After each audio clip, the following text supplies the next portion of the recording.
to my paradise.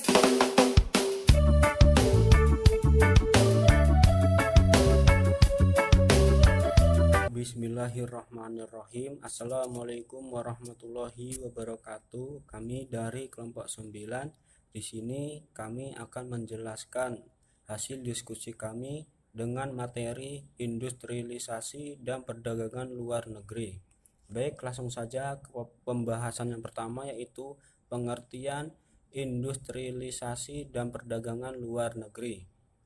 Industri di negara-negara sedang berkembang, yang biasa disebut less developed countries, seusai Perang Dunia II adalah sebuah pencapaian hasil yang sangat mengesankan.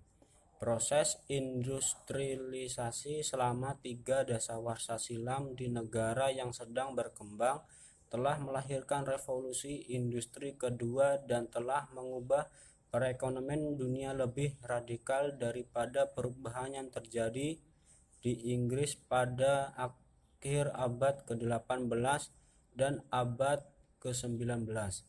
Dalam kurun waktu tahun 1060 sampai 1981, output industri tumbuh lebih cepat daripada produk domestik bruto, dengan akibat meningkatnya pangsa industri dalam GDP.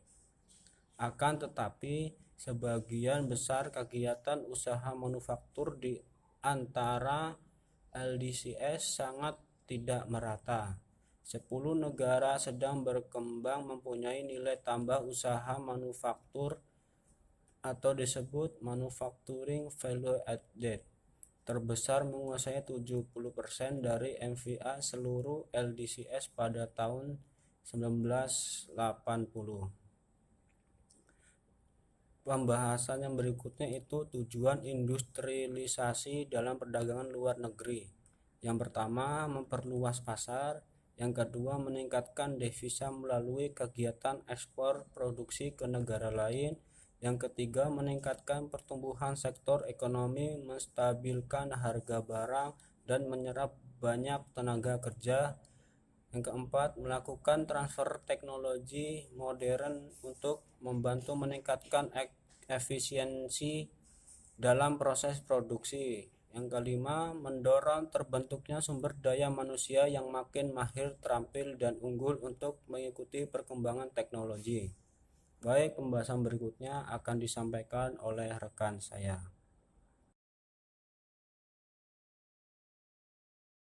Assalamualaikum warahmatullahi wabarakatuh. Perkenalkan, nama saya Intan Nur Aisyah, NIM 180304237, Fakultas Ekonomi dan Bisnis. Di sini saya akan melanjutkan presentasi dari Asep Soluhun, yang C-nya tuh jenis-jenis industrialisasi dan perdagangan luar negeri.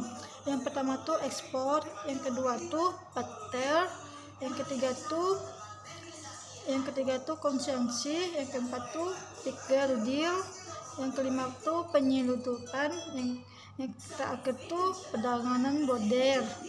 Yang D itu faktor-faktor yang pendorong industrialisasi perdagangan luar negeri. Yang pertama tuh kondisi dan struktur awal ekonomi dalam ekonomi.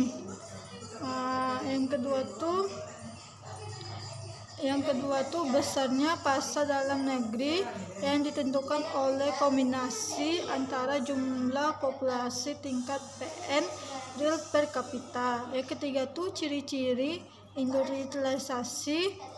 Yang keempat tuh keberadaan sumber daya manusia. Yang kelima, yang terakhir tuh kebijakan dan strategi pemerintah. Faktor-faktornya tuh ada modal, ada tenaga kerja, ada bahan mentah atau bahan baku. Yang keempat tuh transportasi. Yang kelima tuh sumber energi atau tenaga. Keenam tuh marketing atau pemasaran hasil output produksi. Baiklah, sekian hasil presentasi saya. Kalau ada salah mohon maaf. Assalamualaikum warahmatullahi wabarakatuh.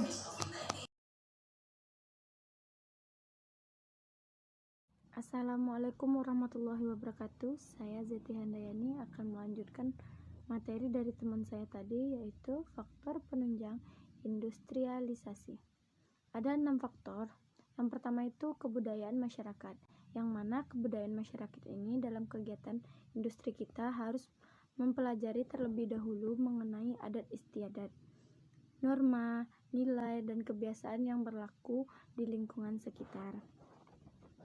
Yang kedua, teknologi, yaitu perkembangan teknologi dari waktu ke waktu akan membantu proses produksi yang efektif dan efisien.